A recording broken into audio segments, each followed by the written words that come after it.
We try to feel safe in a world that promotes fear. It promotes fear right from the beginning. Everybody and everything is trying to frighten us. The question is how to be trusting. Perhaps if we see where the fear came from, who has tried to instill fear into us, and for what reason, and how can we get free of it? We've been warned from the very onset of our lives of the consequences of going against whoever was in charge of us. First parents, then school, then whatever authorities as you grew into your working life. They all tried to control you with fear. Fear is the easiest thing to control people with. And eliminating that fear is going to set you free.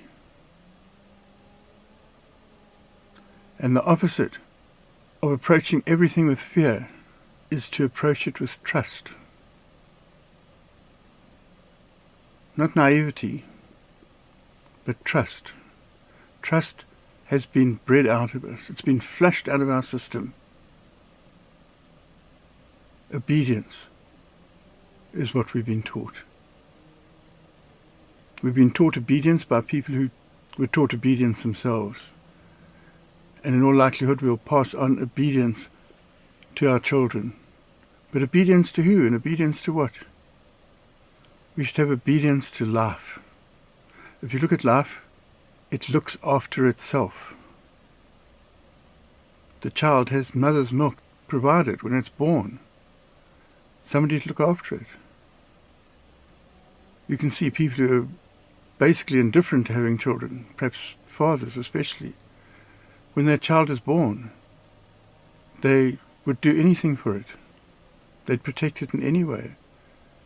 Nature provides. I mean, there are exceptions, but by and large, nature provides. Nature provides the rain for the seeds.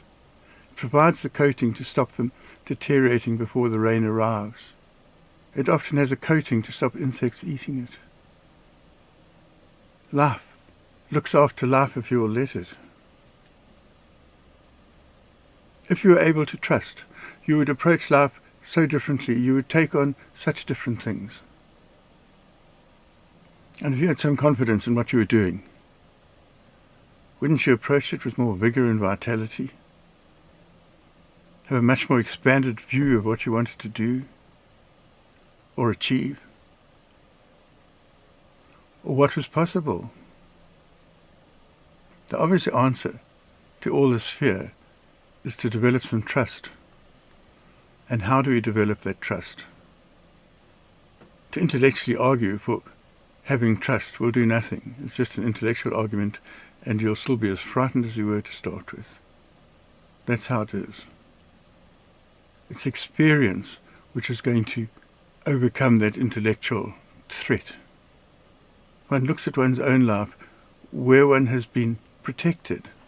When I think of the things I've done, I've somehow been protected in incredible situations, in life-threatening situations, in situations where I refused to back down when I thought something was wrong. And I was protected. If you have no malice, see how the protection comes to you. If you're busy attacking somebody, well then you'll get a reaction and you'll be in danger. But if you're just going about your own business, living your own life, trying to achieve your own things, it's amazing how you're protected. Astonishing things come to your aid.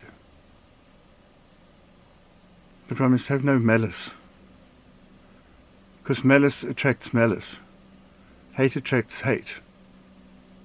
Love, of course, attracts love. And if you trust, you won't attract those things which are going to threaten your trust. Just be sure your purpose is good.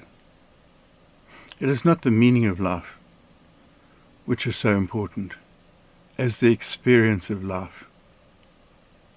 Because what does the meaning of life mean? Experience of life is what life is about.